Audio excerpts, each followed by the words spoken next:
ಜೈ ಶ್ರೀಮಾತ. ಪಾರ್ವತಿ ಮಹಿಮೆ ಎಂಬ 17ನೆಯ ಅಧ್ಯಾಯ. ಪರಮೇಶ್ವರನು ಸರ್ವಮಂಗಳೆಯ ಮಹಿಮೆಯನ್ನು ವೃಷಭನಿಗೆ ಹೇಳಿದ್ದು. ಮಂಗಳಕ್ಕೆ ಮಂಗಳವೆನಿಪ ವೇದಾಂಗರೂಪಿಣಿಯಾದ ಮಹಿಮೆಯ ಮಂಗಳೆಂದನೇ ಹೇಳಿದನು ಮಾಹೇಶ ವೃಷಭಂಗೆ. ಪರಮೇಶ್ವರನು ನಂದಿಯನ್ನು ಕುರಿತು, ನಂದೀಶ ಕೇಳು, ದೇವಿಯ ಮಹಿಮೆಯನ್ನು ಹೇಳುತ್ತೇನೆ ಎಂದು ನುಡಿದು ದೇವಿಯ ಅದ್ಭುತವನ್ನು ಮಹಿಮೆಯನ್ನು ಹೇಳತೊಡಗಿದನು. ಶುಂಭ ನಿಶುಂಭರು ಮತ್ತೆ ಹುಟ್ಟಿ ದುಷ್ಟರಾಗಿ ದೇವತೆಗಳಿಗೆ ತೊಂದರೆಯನ್ನುಂಟು ಮಾಡಲು ದೇವಿಯು ಶ್ರೀ ದುರ್ಗಿಯಾಗಿ ಅವರನ್ನು ಸೀಳಿದಳು. ಆ ದುರ್ಗಿಯೇ ಮೂಲದೇವತೆಯಾದ ಈ ಪಾರ್ವತೀ ದೇವಿ. ರಕ್ತದಂತಾಸುರನನ್ನು ಸಂಹರಿಸಿ ಮುನಿಗಳನ್ನು ಕಾಪಾಡಿ ತನ್ನ ಭಕ್ತರಿಂದ ಈ ಪಾರ್ವತಿಯೇ ದುರ್ಗೆ ಎಂಬ ಹೆಸರಿನಿಂದ ಕರೆಯಲ್ಪಟ್ಟಳು. ಭೀಮನೆಂಬ ಅಸುರನು ಹಿಮಾಚಲದಲ್ಲಿದ್ದ ಋಷಿಮುನಿಗಳನ್ನು ತಿನ್ನತೊಡಗಿದಾಗ ಈ ಸೋಮಶೇಖರಿಯೇ ಆ ಅಸುರರನ್ನು ಯುದ್ಧದಲ್ಲಿ ಕೊಂದು ಭೀಮೆ ಎಂಬ ಹೆಸರಿನಿಂದ ಕರೆಸಿಕೊಂಡಳು. ಅವಳೇ ಈ ಪಾರ್ವತಿ. ದಾರುಣ್ಯಾಖ್ಯ ಎಂಬ ರಾಕ್ಷಸನು 3 ಲೋಕಗಳನ್ನು ಸೂರೆ ಮಾಡುತ್ತಾ ಭ್ರಮರ ರೂಪಿಯಿಂದ 6 ಕಾಲಗಳಿಂದ ಸರ್ವರನ್ನೂ ಕಡಿದು ಕೊಲ್ಲುತ್ತಿರಲು ಅವನನ್ನು ದೇವಿಯು ಕೊಂದು ಭ್ರಮರಾಂಬೆ ಎಂದು ಪ್ರಸಿದ್ಧಳಾದವಳೇ ಈ ಪಾರ್ವತಿ. ಭಸ್ಮಾಸುರನು ನನ್ನ ವರದಿಂದ ನನ್ನನ್ನೇ ಭಸ್ಮ ಮಾಡುವೆನೆಂದು ಬಂದಾಗ ನಾನು 1000 ಲೋಕಗಳನ್ನು ಅಲೆದೆಳೆದು ಸಾಕಾಗಿ ಕೊನೆಗೆ ನಾರಾಯಣಿಯಾಗಿ ಬಂದು ಭಸ್ಮಾಸುರನನ್ನು ಭಸ್ಮ ಮಾಡಿದ ಮೋಹಿನಿಯೇ ಈ ಪಾರ್ವತಿ. ಪರಮಶ್ರುತಿಯನ್ನು ಬ್ರಹ್ಮನಿಂದ ಹಾರಿಸಿಕೊಂಡು ಹೋಗಿ ನೀರಿನಲ್ಲಿ ಅಡಗಿದ್ದ ದುಷ್ಟ ಮರತ್ಸುತನನ್ನು ಕೊಂದು ಬ್ರಹ್ಮನಿಗೆ ಶ್ರುತಿಯೇ ಮೊದಲಾದ ವೇದಗಳನ್ನು ತಂದುಕೊಟ್ಟು ಮತ್ಸ್ಯರೂಪಿನ ಬ್ರಹ್ಮವೇ ಈ ಪಾರ್ವತಿ. ಕ್ಷೀರ ಸಮುದ್ರವನ್ನು ಕಡೆದಾಗ ಮಂದರ ಪರ್ವತವು ನೀರಿನಲ್ಲಿ ಮುಳುಗಲು ಕೂರ್ಮನಾಗಿ ಪರ್ವತನನ್ನು ಮೇಲಕ್ಕೆತ್ತಿ ಆ ಸಮುದ್ರದಲ್ಲಿ ಸಿಕ್ಕಿದ ಸುರೆಯನ್ನು ಅಮೃತವನ್ನು ಬೇರೆ ಬೇರೆ ಮಾಡಿ ದೇವತೆಗಳಿಗೆ ಅಮೃತವನ್ನು, ರಾಕ್ಷಸರಿಗೆ ಸುರೆಯನ್ನು ಕುಡಿಯಲೆರೆದ ಹರಿಯೇ ಜಗನ್ಮೋಹಿನಿಯೂ ಪರಮ ಮಂಗಳ ದೇವಿಯೂ ಆದ ಈ ಪಾರ್ವತಿ. ಹಿರಣ್ಯಲೋಚನನೆಂಬ ರಾಕ್ಷಸನು ಈ ಭೂಮಿಯನ್ನು ಚಾಪೆಯಂತೆ ಸುತ್ತಿ ರಸಾತಳಕ್ಕೆ ಕೊಂಡೊಯ್ದಾಗ ವಿಷ್ಣು ವರಾಹನಾಗಿ ರಕ್ಕಸನನ್ನು ಕೊಂದು ನನ್ನ ದಾಡೆಯಿಂದ ಭೂಮಿಯನ್ನು ಮೇಲಕ್ಕೆ ತಂದ ವಿಷ್ಣುವೇ ಈ ಪಾರ್ವತಿ. ಹರಿಯನ್ನು ಧ್ಯಾನಿಸಬೇಡವೆಂದು ಪ್ರಹ್ಲಾದನನ್ನು ದುಷ್ಟ ದೈತ್ಯನಾದ ಹಿರಣ್ಯಕಶಿಪು ನಿರ್ಬಂಧಿಸಿ ಹಿಂಸೆಯನ್ನು ಕೊಟ್ಟು ನೋಯಿಸುತ್ತಿದ್ದಾಗ ಕಂಬದಿಂದ ನರಸಿಂಹರೂಪವಾಗಿ ಹೊರಬಂದು ದೈತ್ಯನ ಹೊಟ್ಟೆಯನ್ನು ಬಗಿದು ಕರುಳಿನ ಮಾಲೆಯನ್ನು ಧರಿಸಿದ ಆ ಹರಿಯೇ ಈಗ ಪಾರ್ವತಿಯಾಗಿದ್ದಾಳೆ. ಇವಳೇ ಅಂದು ಹರಿಯಾಗಿದ್ದಳು. ಬಲಿ ಎಂಬುವನು ಧನಮದದಿಂದ ಗರ್ವಿಷ್ಠನಾದಾಗ ವಾಮನ ರೂಪದಲ್ಲಿ ಅವನಲ್ಲಿಗೆ ನಡೆದು ಅವನಿಂದ 3 ಪಾದದಷ್ಟು ಭೂಮಿಯನ್ನು ದಾನ ಪಡೆದು ತ್ರಿಲೋಕಗಳನ್ನು ತನ್ನೆರಡು ಪಾದಗಳಿಂದ ಅಳೆದು 3ನೇ ಪಾದವನ್ನು ಅವನ ತಲೆಯ ಮೇಲಿಟ್ಟು ಪಾತಾಳಕ್ಕೆ ತುಳಿದವಳೇ ಈ ಪಾರ್ವತಿ. ಕಾರ್ತವೀರ್ಯನು ಕಾಮಧೇನುವನ್ನು ಪಡೆಯಲು ಇಚ್ಛಿಸಿ ಜಮದಗ್ನಿಯನ್ನು ಕೊಂದಾಗ ಕೊಡಲಿ ಹಿಡಿದು ಭಾರ್ಗವನಾಗಿ ಕಾರ್ತವೀರ್ಯನ 1000 ಭುಜಗಳನ್ನು ಕತ್ತರಿಸಿ ಕೊಂದು ಹಾಕಿದವಳೇ ಈ ಪಾರ್ವತಿ. ಸೀತೆಯು ಅಪಹರಿಸಲ್ಪಟ್ಟಾಗ ದಶರಥನ ರಾಜನ ಮಗನು ಅಸಂಖ್ಯಾತ ವಾನರ ಸೈನ್ಯದೊಡನೆ ಹೊರಟು ಸಮುದ್ರಕ್ಕೆ ಸೇತುವೆಯನ್ನು ಕಟ್ಟಿ ರಾಕ್ಷಸರನ್ನು, ರಾವಣ ಕುಂಭಕರ್ಣಾದಿಗಳನ್ನು ಕೊಂದು ಸೀತೆಯನ್ನು ತಂದ ಅಯೋಧ್ಯೆಯ ರಾಜನಾದ ಶ್ರೀರಾಮನೂ ಈ ಪಾರ್ವತಿಯೇ. ದನಕರುಗಳನ್ನು ಕಾಯುತ್ತಾ 16,000 ಗೋಪಿಯರೊಂದಿಗೆ ಕ್ರೀಡೆಯಾಡಿ ಮಾವನಾದ ಕಂಸನನ್ನು ಕೊಂದು ನರಕಾಸುರ, ಶಿಶುಪಾಲ, ದಂತವಕ್ರರೆ ಮೊದಲಾದವರನ್ನು ನಾಶ ಮಾಡಿ ಧರ್ಮರಾಜ, ಭೀಮ, ಅರ್ಜುನರೇ ಮೊದಲಾದವರನ್ನು ಸಲಹಿದ ದೇವಕೀ ಪುತ್ರನಾದ ಶ್ರೀಕೃಷ್ಣನು ಆ ಪಾರ್ವತೀ ದೇವಿಯೇ. ತ್ರಿಪುರನೊಡನೆ ಕಂಸನು ಕಾದಾಡುತ್ತಿದ್ದಾಗ ಅಲ್ಲಿ ಸತ್ತ ರಾಕ್ಷಸರು ಮತ್ತೆ ಮತ್ತೆ ಹುಟ್ಟಲು ಹರಿಯು ಅಲ್ಲಿ ಕೊಳದ ಬಳಿ ಬತ್ತಲೆ ನಿಂತನು. ಆಗ ಅಲ್ಲಿಯ ಸ್ತ್ರೀಯರು ಅವನನ್ನು ಕಂಡು ಮೋಹಿಸಿದರು. ಅದರಿಂದ ತ್ರಿಪುರನು ಬಲಹೀನನಾದನು. ಶಿವನು ಆಗ ತ್ರಿಪುರರನ್ನು ದಹಿಸಿದನು. ಈ ಪಾರ್ವತಿಯೇ ಆ ಶಿವನಾಗಿದ್ದನು. ಕುದುರೆ ಆನೆಗಳಾಗಿ ಸೈನ್ಯವನ್ನು ಕಡಿದು ದುಷ್ಟರನ್ನು ನಾಶ ಮಾಡುವ, ಪುಣ್ಯ ರಕ್ಷಣೆಯನ್ನು ಮಾಡುವ, ಜಗತ್ತನ್ನೆಲ್ಲ ಪಾಲಿಸುವ ಹರಿಗೆ ಗುರುವರ್ಯಳೇ ಈ ಪಾರ್ವತೀ ದೇವಿ. ಪಾರ್ವತೀ ದೇವಿಯ ಅವತಾರಗಳೇ ಚಕ್ರದ ಸ್ಥಾನಗಳು, ದಳ, ಬೀಜ, ವರ್ಣಗಳು, ಅಧಿಪತಿಯರು ಎಲ್ಲವೂ. ಅದನ್ನೆಲ್ಲ ವಿಸ್ತಾರವಾಗಿ ಹೇಳುವೆನು. ದೇವಿಯ ಚರಿತೆಯು ಪುಣ್ಯಕ್ಕೂ ಪುಣ್ಯಪ್ರದವಾದಂತಹದು. ಚಕ್ರಕ್ಕೆ ಆಧಾರ ಆಲಯವು, ಗುದ 4 ದಳಗಳು, 4 ಅಕ್ಷರ, ವ, ಆದಿ, ಸಾ ಅಂತ್ಯಕ್ಷರಗಳಿವೆ. ಮೇಲೆ ನೀಲವರ್ಣ ಪದ್ಮಕ್ಕೆ ಹೋಲಿ ಪಾಶ ಅಂಕುಶಗಳನ್ನು ಧರಿಸಿರುವ ಗಣಪತಿಯು ಈ ಪಾರ್ವತಿ. ಲಿಂಗಸ್ಥಳ, ಸ್ವಾದಿಷ್ಟ ಚಕ್ರ, 6 ದಳ ಅಕ್ಷರಗಳನ್ನು ವಿಂಗಡಿಸಿದರೆ ಓ ಆದಿಯು, ಲ ಅಂತ್ಯಾಕ್ಷರವೂ ಇವೆ. ಕೃಷ್ಣವರ್ಣವು ಕಂಗೊಳಿಸುವುದು. ಜಪಮಣಿ ಕಮಂಡಲಗಳೊಳಗಿರುವ ಬ್ರಹ್ಮನು ಈ ಪಾರ್ವತಿ. ನಾಭಿಸ್ಥಳವು ಮಣಿಪೂರವಾಗಿ ಚಕ್ರದೊಡನೆ ಶೋಭಿಸುವ ದಶದಳ ದಶಾಕ್ಷರ ಶೋಭಿತವಾದ ಆದಿ, ಡ ಅಂತ್ಯ, ಫ ಅಕ್ಷರಗಳುಳ್ಳ ಪೀತವರ್ಣನಾದ ಅಭಿಮಾನದಿಂದ ಚಕ್ರ ಗದಾಪಾಣಿಯಾದ ಚತುರ್ಭುಜ ಶ್ರೀ ವಿಷ್ಣುವು ಈ ಪಾರ್ವತೀ ದೇವಿ. ಚಕ್ರ ಹೃದಯದಲ್ಲಿ 12 ಅಕ್ಷರಗಳಿವೆ. ದ್ವಾದಶಾದಿ ಕ, ಠ ಅಕ್ಷರಗಳಿದ್ದು ಹೇಮವರ್ಣದ ಮಹಾಪಿನಾಕನು, ತ್ರಿಶೂಲ ಧರಿಸಿರುವವನು, ಕಮಲಜನು, ಕಪಾಲಿಯೂ ಆದ ರುದ್ರನು ಈ ಪಾರ್ವತಿ. ಕುತ್ತಿಗೆಯಲ್ಲಿ ವಿಶುದ್ಧಿಯು, ಚಕ್ರಕ್ಕೆ 16 ದಳವು ಹೊಳೆದು ಷೋಡಶಾಕ್ಷರದ ಆದಿ, ಅ ಅಂತ್ಯ, ಅಹ ಆಗಿ ಧೂಮ್ರವರ್ಣದ ಶೋಭಿತ ಹಾಗೂ ನಿತ್ಯವಾಗಿದ್ದು ಇಹಪರಗಳೆರಡರಲ್ಲೂ ತಿರುಗುತ್ತಿರುವ ಸತ್ತು ಮತ್ತೆ ಹುಟ್ಟುವ ಜೀವವೇ ಈ ಪಾರ್ವತಿ. 2 ಹುಬ್ಬಗಳ ಮಧ್ಯೆ ಚಕ್ರವಿದೆ. ಆಗ್ನೇಯವೆನಿಸುವ ಕಿರಣರತ್ನವು ಕೋಣೆ ಮದರುಗಳ ಹಂ, ಕ್ಷಂ, ಸಂ ಬೀಜವೂ ಇದ್ದು ಕೋಟಿ ಸೂರ್ಯರನ್ನು ಮೀರುವ ಜ್ಯೋತಿರ್ಮಯ ಬಿಂದು ಈ ಪಾರ್ವತಿ. ಇದರ ಮೇಲೆ ಊರ್ಧ್ವ ಮುಖಕ್ಕೆ ಸರಿಯಾದ ಸಹಸ್ರಾರ್ಧ ಚಕ್ರಕ್ಕೆ ಕೂಡಿ 1000 ದಳಗಳಿಂದ ಅಮೃತವನ್ನೇ ತುಂಬಿ ತೇಜೋಪೂರ್ಣವಾಗಿ ಬಾಹ್ಯಾಂತರಗಳಲ್ಲೂ ನಿತ್ಯ ಸ್ಥಿತವಾಗಿರುವ ಪರಬ್ರಹ್ಮಳೇ ಈ ಪಾರ್ವತಿ. ಈಕೆ ಜೀವಶಿವ, ಶಿವನ ಜೀವಸುಧೆ ಕರ್ತಳು, ಜೀವವಾಗಿಹಳು, ಲೋಕದ ಜಂತ್ರಳಾಗಿರುವಳು.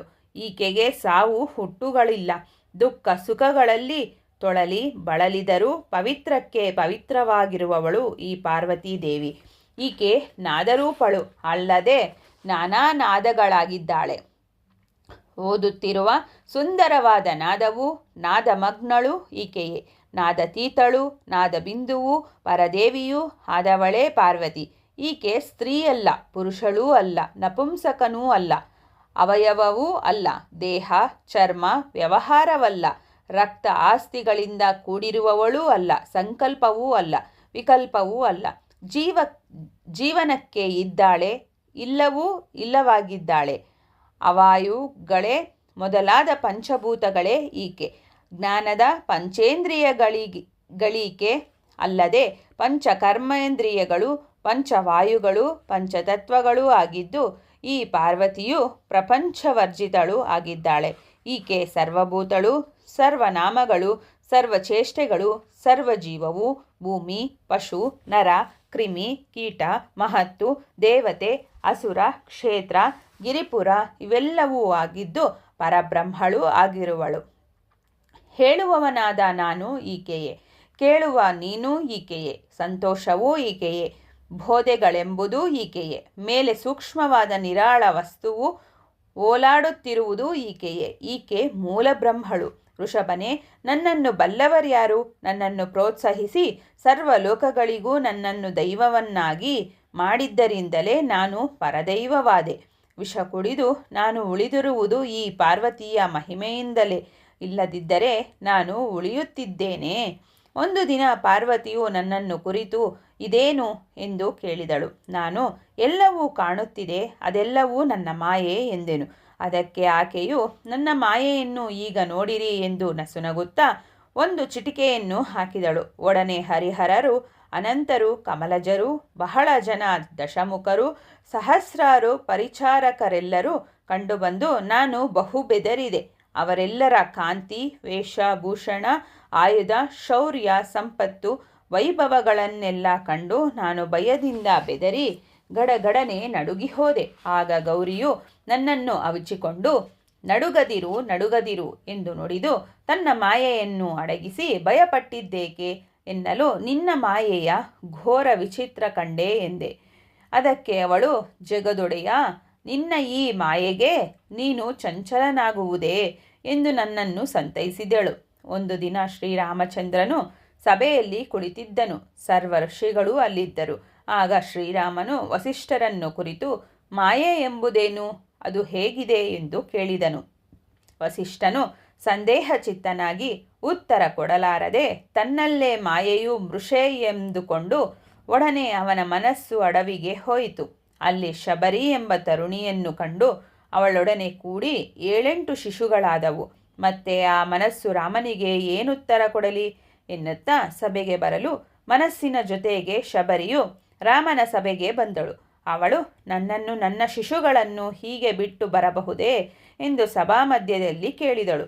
ಸಭೆಯಲ್ಲಿ ನೆರೆದವರೆಲ್ಲರೂ ಇದೇನು ವಸಿಷ್ಠರು ಶಬರಿಯನ್ನು ಕೂಡಿದರಲ್ಲ ಎಂದು ಬೆರಗಾಗಿ ಪರಸ್ಪರ ಮುಖಗಳನ್ನು ನೋಡತೊಡಗಿದರು. ರಘುಸುತನು ನಸುನಕ್ಕನು. ವಸಿಷ್ಠನು ತಲೆ ತಗ್ಗಿಸಿದನು. ಅವನು ಮನಸ್ಸಿನಲ್ಲಿಯೇ ಇದೆಂಥ ಪಾಪ, ನಾನೆಲ್ಲಿ ಶಬರಿಯಲ್ಲಿ, ಹಾ ಮಹಾದೇವ ಎಂದು ಚಿಂತಿಸುತ್ತಿದ್ದನು. ಒಡನೆ ಶ್ರೀರಾಮನು ಶಬರಿಯನ್ನು ನೋಡಿದನು. ಆಕೆ ಮಾಯವಾದಳು. ಅವಳ ಶಿಶುಗಳು ಮಾಯವಾದವು. ಅದನ್ನು ಕಂಡ ವಸಿಷ್ಠನು ಮಾಯೆಯ ನಿಜಸ್ವರೂಪವನ್ನು ಅರಿತು ದೇವಿಯ ಮಹಿಮೆಯಿಂದ ಆಗುವ ಕಾರ್ಯಗಳೇ ಇವೆಲ್ಲವೂ ಎಂದು ತಿಳಿದು ಪಾರ್ವತಿಯನ್ನು ಮನಸಾರೆ ಸ್ತುತಿಸಿದನು. ನಿತ್ಯ ನಿರ್ಗುಣಳೆ, ಅವಯವರಹಿತಳೆ, ನಿಜ ಸತ್ಯ ನೀನು. ಎಲೆ ಮಹಾತಾಯೇ, ಸುವಿದ್ರೂಪೆ, ಶಾಂಭವಿ, ಪ್ರತ್ಯಗಾತ್ಮಳೆ, ಪರಳೆ, ಪೂರ್ಣಬ್ರಹ್ಮೆ, ಪೂರ್ಣಾಯೇ, ಚಿತ್ಸ್ವರೂಪಳೆ, ಚಿತ್ಸಕಳೆ. ತಾಯೇ, ನೀನು ಚಿದವಸ್ತು, ಚಿನ್ಮಾತ್ರಳಮ್ಮ, ಚಿದಂಬರೆ, ಸರ್ವಕ್ಕೂ ನೀನೇ ಕರ್ತೃ. ತ್ರಿಪುರಿ, ಕಾಪಾಡು ಕಾಪಾಡು ತಾಯೇ, ನೀನೇ ಕುಬೇರಳು, ದಾರಿದ್ರಳೂ ಹೌದು. ತ್ರಿನಯನನ್ನು ಪಡೆದವಳು ನಿಜ. ಗುಣಕ್ಕೂ ನಿಲುಕುದಂತಹ ಭವಾತ್ಮೆ, ಗುಪ್ತೆ, ಅತ್ಯಂತ ಗುಹ್ಯತಮ ಗುರು ರೂಪಳೆ. ಆದರೂ ನೀನು ಅವ್ಯಯಳು, ಉನ್ಮನಿ, ಸಾಕ್ಷಿಗೆ ಸಾಕ್ಷಿ ನೀನು. ಎಲೆ ತಾಯೇ, ತನುರಹಿತಳಾದ ಆತ್ಮರೂಪಿಣಿ, ಕಾಪಾಡು ಕಾಪಾಡು. ತಾಯೇ, ನೀನು ನೀಲಮೋಡದ ಮಿಂಚು, ಶಾಲಿಮುಳ್ಳಿನ ಮಾತ್ರವು, ಆದಿ ಹಾಗೂ ಅಂತ್ಯ, ಸೂಕ್ಷ್ಮಾತಿ ಸೂಕ್ಷ್ಮ ಅಣುಪ್ರಮಾಣು, ತ್ರಿಮೂರ್ತಿಗಳಿಗೂ ಮೂಲವಾದ ಭಗವತಿ, ಇಂದ್ರಮಾತೆ, ವಿರಾಟ್ ಸ್ವರೂಪೆ, ಕಾಪಾಡು ಕಾಪಾಡು. ಅಕ್ಷರತ್ರಯಗಳಾದ 3 ನೀನೇ. ಅಕ್ಷರಾರ್ಥದಲ್ಲಿ ಈಶ್ವರಳು ನೀನೇ. ಅಕ್ಷರ ಶೂನ್ಯನಾಗಿರುವ ಸದಾಶಿವನೂ ನೀನೇ. ಶೂನ್ಯಕ್ಕೆ ಶೂನ್ಯಳು, ಮೋಕ್ಷಕ್ಕೆ ಇಚ್ಛಿಸುವವನಿಗೆ ಸಾಕ್ಷಾತ್ಕಾರಳಾಗುವವಳು ನೀನೇ. ಭಗವತಿಯೇ ಕಾಪಾಡು. ತಾಯೇ, ನೀನು ಮೂಲ ಪ್ರಕೃತಿ, ಮೂಲ ಮಾಯೆ, ಮೂಲವಿದ್ಯೆ, ಮೂಲಮಾತೆ, ಮೂಲಾಧಾರಿ, ಮುನಿವರರ ಹೃದಯದಲ್ಲಿ ಸದಾ ವಾಸವಾಗಿರುವವಳು. ಅಂತರಾತ್ಮೆ, ಕಾಳಿ, ಕಾತ್ಯಾಯಿನಿ, ಭವಾನಿ, ಕಾಳಕುದುರೆ, ನಿರ್ವಿಕಲ್ಪೆ, ಜ್ವಾಲಾಮಾಲಿನಿ, ಕಾಪಾಡು ಕಾಪಾಡು. ಮಧುವರ್ಧಿನಿ, ಮಹಿಷಮರ್ದಿನಿ, ತ್ರಿದಶರಶತ್ರು, ಶತಕಂಠ ಸಂಹರಿ, ಮದಮುಖರಾದ ಸಂದೋಪಸುಂದರಿಗೆ ಮಾರಿಯಾದವಳೆ, ಭವನನ್ನು ಬಿಟ್ಟವಳೆ, ಪದ್ಮಜನಾದ ಬ್ರಹ್ಮನ ಜಿಹ್ವೆಯೇ ನಿನ್ನ ಕೈಲಿದೆ. ಅದ್ಭುತವಾದ ಬ್ರಹ್ಮಾಸ್ತ್ರ, ದೇವತಾ ಸುಧಾರೂಪಳು. ನಾನು ತಪ್ಪು ಮಾಡಿದೆ, ನನ್ನನ್ನು ಕ್ಷಮಿಸು ಕ್ಷಮಿಸು. ತಾಯೇ, ನೀನು ನಿಗಮಾತೀತವಾದ ಆಗಮಸ್ವರೂಪಳು. ಭಗವತಿ, ಬಂಡಾಸುರನನ್ನು ಕೊಂದ ಭೈರವಿ, ಭಸ್ಮಾಸುರನನ್ನು ಭಸ್ಮ ಮಾಡಿದ ಜಗನ್ಮೋಹಿನಿ, ನೀನು ಪಾಪನಾಶಿನಿ. ನನ್ನ ತಪ್ಪನ್ನು ಕ್ಷಮಿಸು. ನೀನು ಭಕ್ತರಿಗೆ ಜೀವ, ಭಕ್ತರ ಬಂಧು, ಭಕ್ತರ ಅಂತರ್ಯಾಮಿ, ಭಾಗ್ಯಪಾಲಿನಿ. ಅಲ್ಲದೆ ಭಕ್ತರ ಆಜ್ಞೆಯನ್ನು ಶಿರಸಾವಹಿಸಿ ಅವರ ಕಾರ್ಯದಲ್ಲಿ ಮಗ್ನಳಾಗುವ ಭಕ್ತಪರಾಧೀನಳು. ತಾಯೇ, ನೀನು ಭಕ್ತರ ಮನೆ ಬಾಗಿಲಲ್ಲೇ ಇರುವ ಭಕ್ತರನ್ನು, ನಿನ್ನನ್ನು ಭಜಿಸುವವರನ್ನು ಸಲಹುವ ಭಕ್ತವತ್ಸಲೆ. ನನ್ನ ತಪ್ಪನ್ನು ಕ್ಷಮಿಸು. ಸದಾಶಿವನ ತೊಡೆಯಲ್ಲಿ, ಹರಿಯ ಎದೆಯಲ್ಲಿ, ವಿಧಿಯ ನಾಲಿಗೆಯಲ್ಲಿ ವಾಸಿಸುತ್ತಿದ್ದು ಜಗವನ್ನೆಲ್ಲ ಮೋಹಿಸುತ್ತಿರುವ ತಾಯೇ, ಮಾಯೆ, ನಿನ್ನನ್ನು ಸುಳ್ಳು ಎಂದೆನಲ್ಲ. ನನ್ನ ತಪ್ಪು ಕ್ಷಮಿಸು. ನೀನೇ ಪ್ರಪಂಚ, ನೀನೇ ಗುರು, ಶಿಷ್ಯರು, ನೀನೇ ತತ್ವಮಸಿ, ಧ್ಯಾನ, ಧಾರಣ ಹಾಗೂ ಸರ್ವಸ್ವ ಮಾಯೆ, ಸತ್ಯವೆಂದರೆ ಸತ್ಯವಾಗಿರುವೆ, ಮಿಥ್ಯೆ ಎಂದರೆ ಮಿಥ್ಯವಾಗಿರುವೆ. ಹೀಗೆ ಸತ್ಯಮಿಥ್ಯಗಳೆರಡರ ಸಾಕ್ಷಿಯೂ ಆಗಿರುವ ಅಕಿಂಚನಾದ ನಾನು ನಿನ್ನನ್ನು ಮೃಷೆ ಎಂದುದು ನಿಜವಾಗುವುದೇ? ನನ್ನ ತಪ್ಪನ್ನು ಕ್ಷಮಿಸು ಜಗನ್ಮಾತೆ.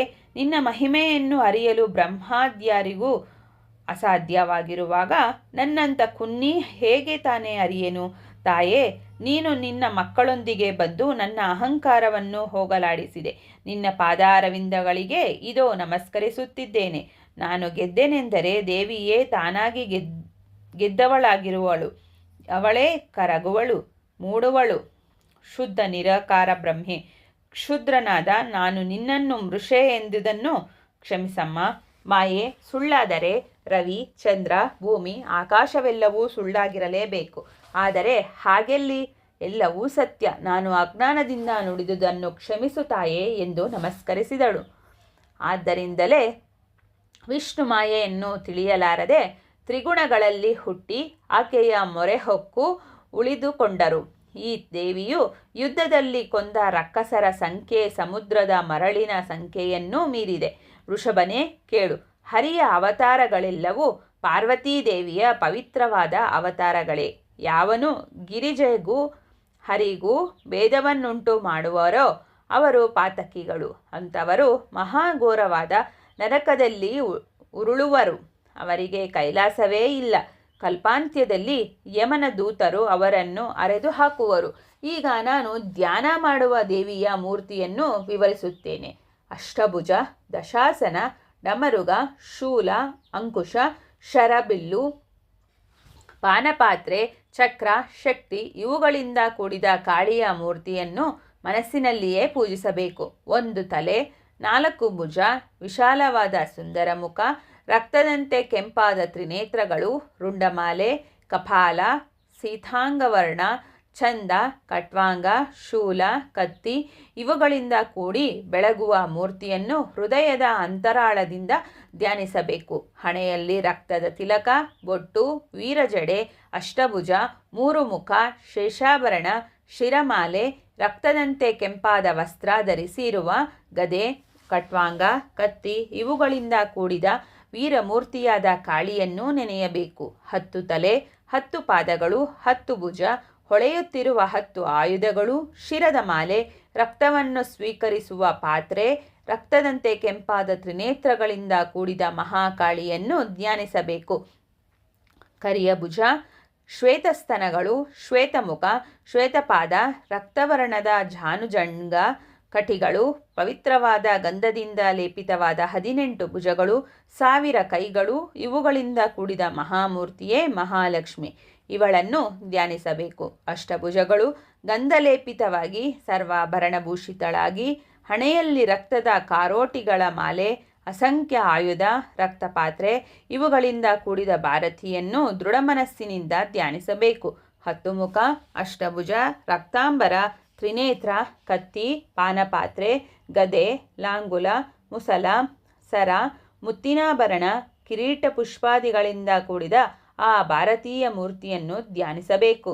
ನಂದಿಯೇ ಕೇಳು, ಮಹಾಕಾಳಿಯಾಗಿ ಮಧುಕೈಟಭರನ್ನು ಕೊಂದವಳು, ಮಹಾಲಕ್ಷ್ಮಿಯಾಗಿ ಮಹಿಷಾಸುರನನ್ನು ಕೊಂದವಳು, ಭಾರತಿಯಾಗಿ ಶುಂಭ ನಿಶುಂಭರನ್ನು ಕೊಂದವಳು, ಈ ರೀತಿ 3 ರೂಪಗಳಲ್ಲಿ ತೋರಿ ಬಂದವಳು ಆದ ಈ ಪಾರ್ವತಿಯೇ ಗೌರಿ ಎಂಬುದನ್ನು ತಿಳಿ. ಅಂದು ಮಧುಕೈಟಭರನ್ನು ಕೊಂದು ಮಹಾಕಾಳಿಯೇ ತಾನು ಪುರುಷನೂ ಆಗಿರುವಳು, ಸ್ತ್ರೀಯೂ ಹೌದು. ಮತ್ತೆ ಪುರುಷಾಕೃತಿಯಲ್ಲಿ ಅವರನ್ನು ಕೊಂದ ಹರಿಯೇ ಕಾಳಿ ಎಂದು ತಿಳಿಯುವುದು ಒಳ್ಳೆಯದು. 3 ನೇತ್ರಗಳು, ಏಕಮುಖ, 6 ಭುಜ, ಖಡ್ಗ, ಕಠಾರಿ, ಚಕ್ರ, ಘೋರ ರಾಕ್ಷಸರ ರಕ್ತದಿಂದ ತುಂಬಿದ ಪಾನಪಾತ್ರೆಯನ್ನು ಕೈಲಿ ಹಿಡಿದಿರುವ ನೀಲಿ ಬಣ್ಣದ ಸೀರೆ, ನೀಲ ಕುದುರೆ, ಮುತ್ತಿನ ಹಾರಗಳಿಂದ ಕೂಡಿದ ಭಗವತಿಯ ಮೂರ್ತಿಯನ್ನು ಧ್ಯಾನಿಸಬೇಕು. ಕಿಡಿಗಳನ್ನು ಸೂಸುವ ನಯನಗಳು, ಅವಡುಗೊಚ್ಚಿದ ಮುಖ, ಖಡ್ಗ, ವಜ್ರಾಯುಧ, ಮುದ್ಗರ, ಗದೆಗಳನ್ನು ಹಿಡಿದ ಕೈಗಳು ಇವುಗಳಿಂದ ಕೂಡಿದ ಎಡಗೈಲಿ ಶತ್ರುಗಳ ನಾಲಿಗೆ ಎಳೆದು ನಿಂತಿರುವ ಹಾಗೂ ಕುಡಿಯುವ ಭಂಗಿಯಲ್ಲಿರುವ ಪೀತ ಕಾಂತಿಯ ದಶಹಸ್ತಗಳ ಸ್ವರ್ಣದ ಆಭರಣಗಳನ್ನು ತೊಟ್ಟಿರುವ ಜ್ವಾಲಾಮುಖಿಯಾದ ಪಾರ್ವತಿಯನ್ನು ಧ್ಯಾನಿಸಿರಿ.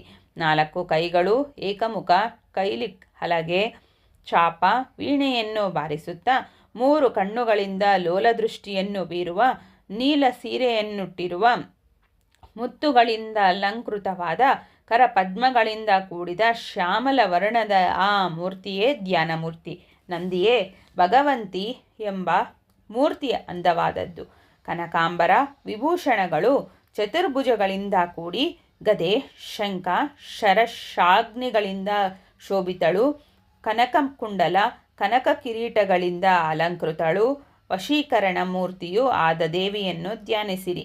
ರಕ್ತಭುಜ, ರಕ್ತಪಾದ, ರಕ್ತಮುಖ, ರಕ್ತನಯನ, ರಕ್ತಜಾನು, ರಕ್ತಜಂಗೆ, ರಕ್ತ ಎದೆ, ರಕ್ತಕಟಿ, ರಕ್ತದಶಾಯುಧ, ರಕ್ತಭೂಷಣ, ರಕ್ತಗಂಧ ಪುಷ್ಪಗಳಿಂದ ಶೋಭಿತಳಾಗಿರುವ ಕಾಳಿಯೇ ಧ್ಯಾನಮೂರ್ತಿ.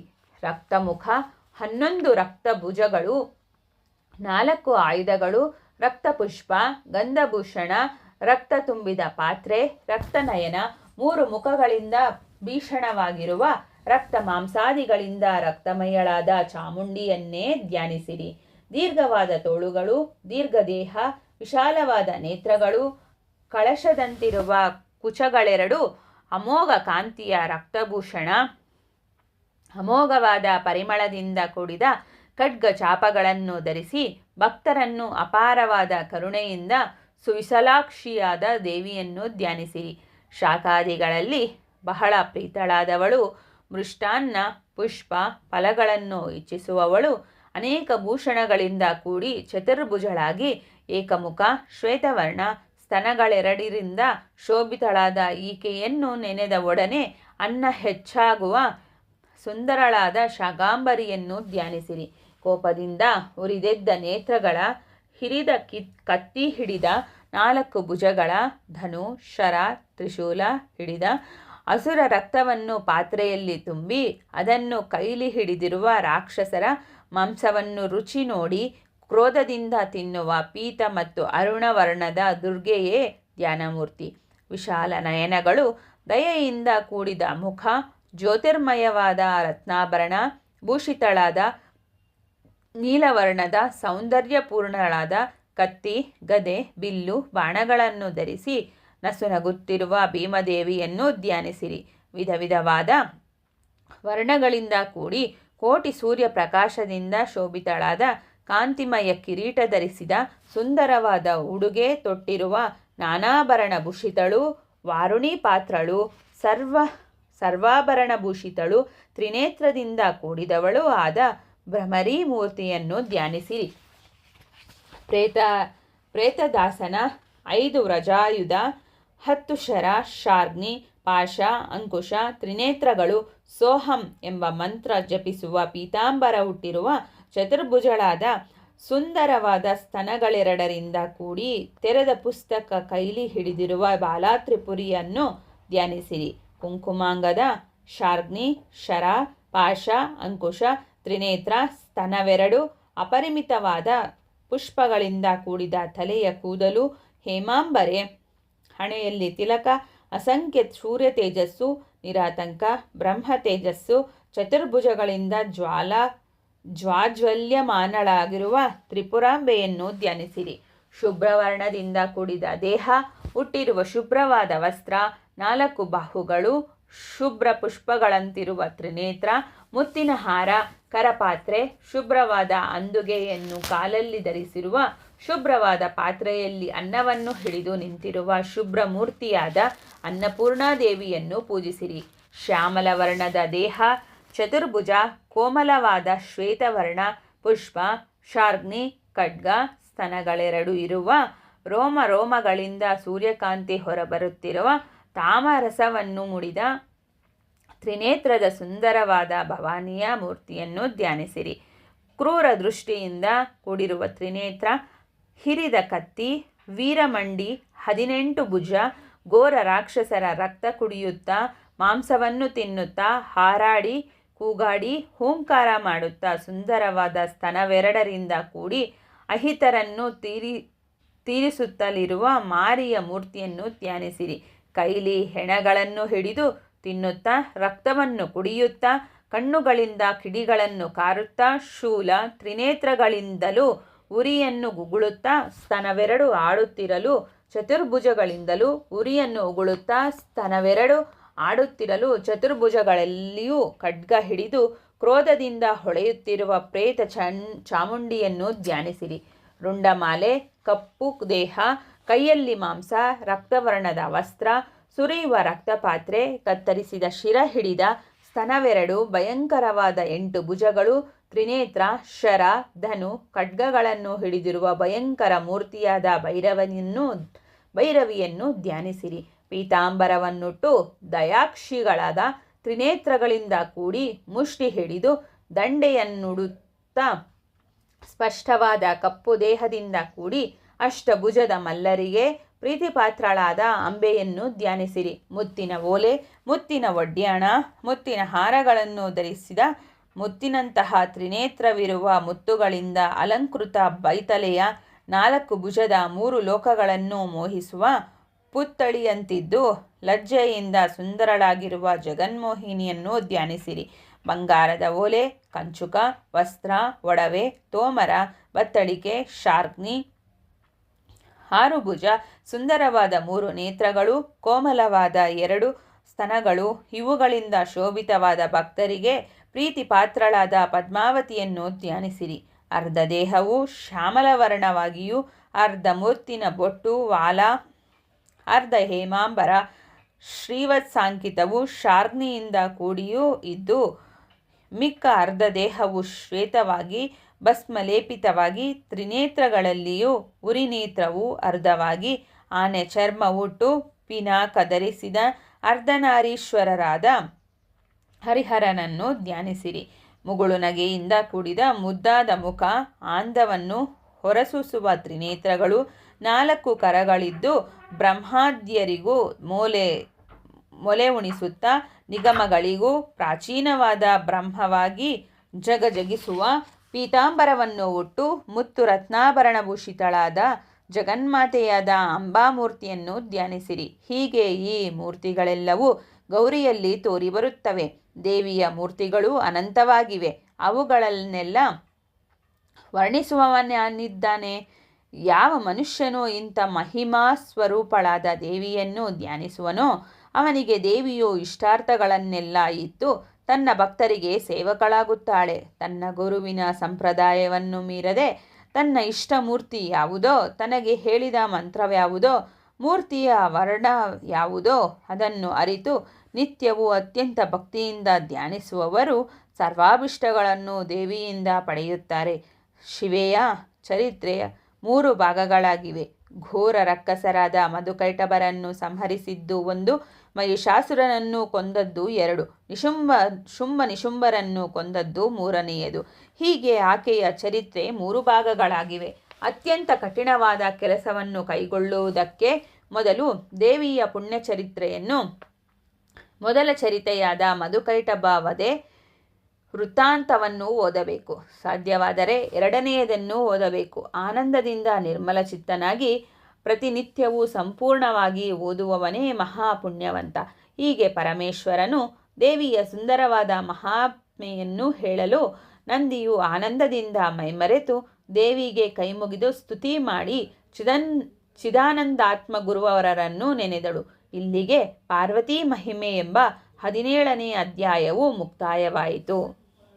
Thanks for watching this video. Please subscribe my YouTube channel for more videos and click bell icon for further updates.